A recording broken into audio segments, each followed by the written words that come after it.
So when we talk about the things that are changing in the standards, we have this language that we use around the shifts. And if you will, it's kind of like understanding the forest for the trees. If I describe to you each and every individual expectation at each and every individual grade, it probably wouldn't communicate much to you or to anybody for that matter. So we kind of talk about these broad changes that are happening as a result of the standards, and hopefully that will help give you a flavor of what these differences are, and most importantly, why they are different. Because as we talked about in the introduction here this evening, this is so much more of an initiative than just taking the old Illinois state standards and replacing them with a shared set of expectations across 45 states. These are a set of standards that are grounded in evidence, both what colleges, careers, technical programs, trade programs tell us kids need to know and understand in order to be successful. They are internationally benchmarked against other high-performing countries and what their students are experiencing. And so starting with that, we can get to a place where we're really talking about what our systems would look like if we don't just think about, 25% of kids graduating college and career ready, but how could we actually create a system that allowed all kids to meet those benchmarks? So talking about these three shifts, I think what's most important is to talk about them from this idea of change. What was and what we anticipate will happen. So the first of these three shifts in literacy talks about the fact that students should be able to build knowledge from content-rich nonfiction. We know across the country, part of the result of No Child Left Behind is we spend more and more time, particularly in elementary schools, around literacy. In my own kids' school, I have a 4th and 2nd grader this year. It is the most sacred block of time probably in the world. I don't even think the kids are allowed to use the restroom during the literacy block. It is like that sacred. But what we know is happening in that literacy block is primarily students are reading stories. They're reading fiction. And as a former principal, as the daughter of a 3rd grade teacher, I am reminded all too often how little time we have left in our elementary schools to learn about science, to learn about social studies, as we expand time in reading stories. So what this first shift is asking us to do is not only to read more nonfiction than we used to read before, but actually using that as a source of knowledge, so that I can learn about pretty much any period of time in history. I can learn about any region of the world, not because I have gone there, I've traveled the world, my parents have traveled the world, but because I can read a piece of text that can communicate to me. So in this first shift here, we talk about the importance of reading nonfiction. And it turns out that the skills of reading nonfiction are a bit different than the skills and the challenges of reading fiction itself. So we want students to learn about the world through the text as well as their experiences. And so what this will look like in practice, what this will look like in schools, according to the standards, about half of what students are reading in elementary school will continue to be fiction. So we're not taking that away. It's one of those exaggerated points that's often made in the blogosphere. We still want kids reading stories. That's still really important. But half of what they read should be nonfiction. It could be read-alouds. It could be things that are happening, but not just experiences with nonfiction. So a great example that I often talk to school leaders about, this means more than just kids reading Weekly Reader once a week as their source of nonfiction text. The idea is that students are reading a series of texts about a particular topic, and as they learn more about that topic in science and social studies and the arts, what have you, their reading skills improve, their vocabulary becomes more developed in reading that, more advanced topic, and they learn more about the world around them.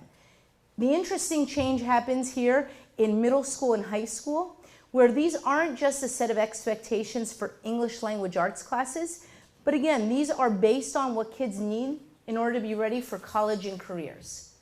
So what that actually means is that we need kids who are literate, that aren't just reading in an English class, but they know how to read in a science class. They know how to dig for information when reading primary sources in a social studies or history class. So when you see these proportions kind of bumping up a notch in middle school and in high school, it's because we want kids reading in science and social studies classes as well. So that's a bit of a change from where we pretend that kids can learn everything through hands-on experiences. As a former science teacher, I can tell you that you actually have to learn quite a bit in science through reading, and I don't necessarily want my colleagues in the English department to be teaching kids how to do that. I'm sure some of you kind of have the professional experience that says in most of our jobs, we spend a good period of time reading and reading for information. And so that's what these shifts are intended to communicate, that kids actually need practice at doing this. So this difference between the second shift here, where we talk about what kids do in response to text. To me, this is kind of the most amusing of the shifts to talk about, because it turns out, believe it or not, that when kids are reading in classes, pretty much our evidence shows us across the country, they read a piece of text, they're asked to answer a question, that the maybe amusing thing, if it wasn't so true, is that it doesn't actually require that they've read the text. So an example that you see here is quite typical. Bud, a character in a text, felt lonely after his friend ran away. When was a time that you felt lonely?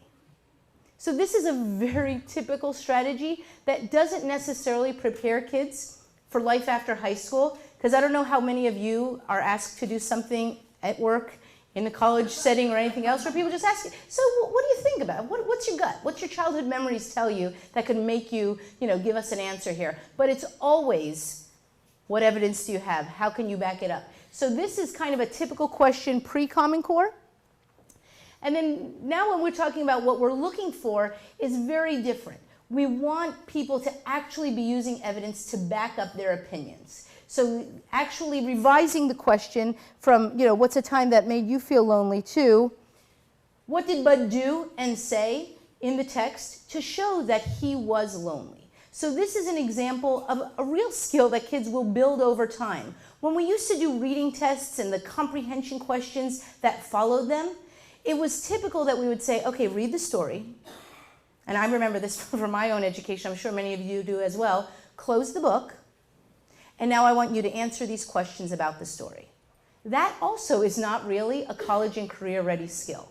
The college and career ready skill is this idea that students are to read like an investigator, read like a detective, and write like a reporter. If you want to take a position, make a claim, go ahead and make it, but use the text to back this up.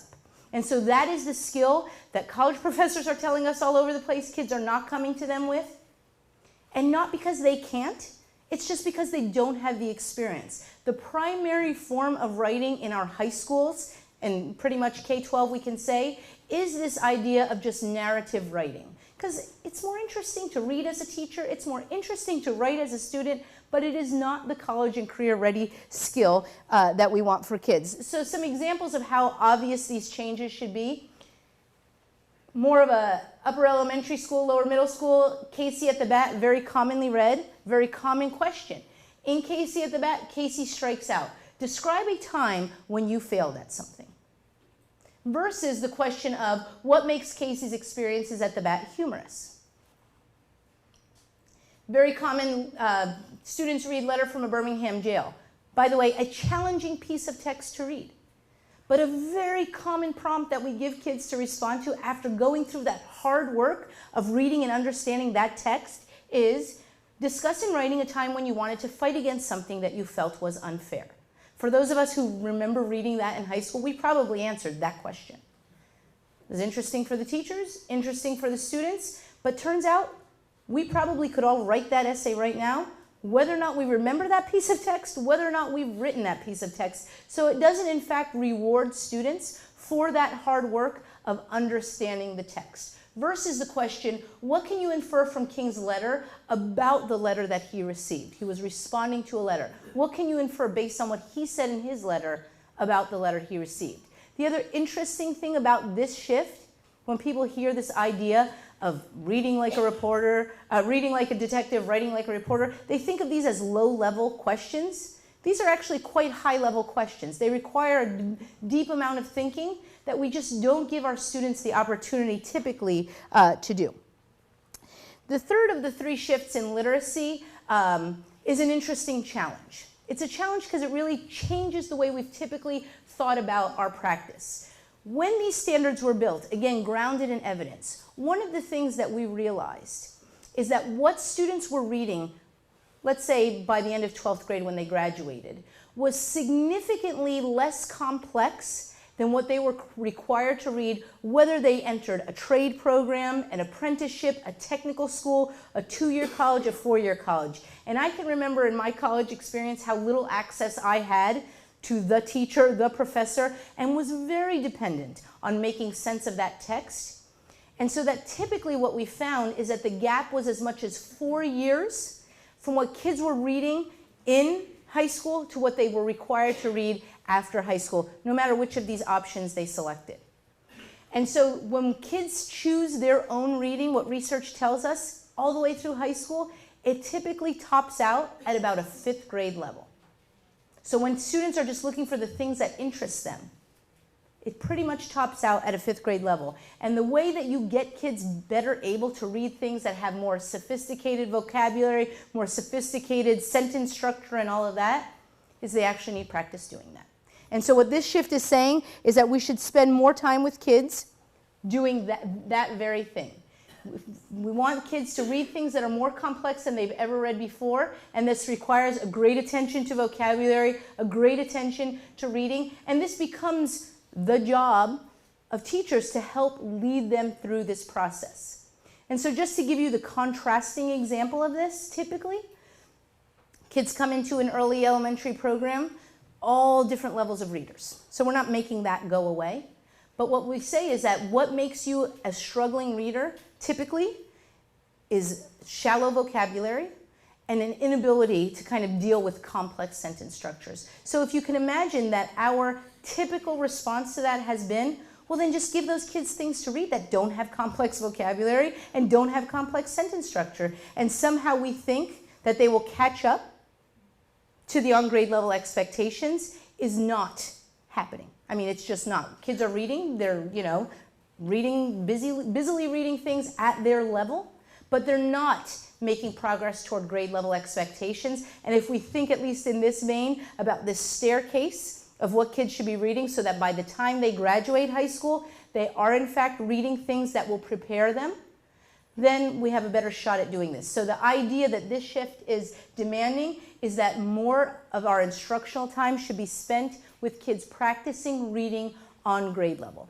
Independently, they can still read, the things of high interest that engage them, so we still get them into that. But when it comes to the precious instructional time, we really want them practicing with this. So as this slide says, the best way to get better at complex text is to read complex text. And so that is going to take a lot of support. You'll probably see your own students come home with things that are a bit harder than they had read before, not necessarily a bit longer. Because it turns out if you really want kids practicing, we're going to have to go after shorter texts that kids could read, reread. You could spend a week in class doing a shorter piece of text over and over again. But the idea is that they're getting stronger and stronger. It's like they're exercising, building muscles for what it looks like to read something challenging. What are these words? How can I figure out what the meaning of these words are? It is typical of what we have to do all of the time in the real world.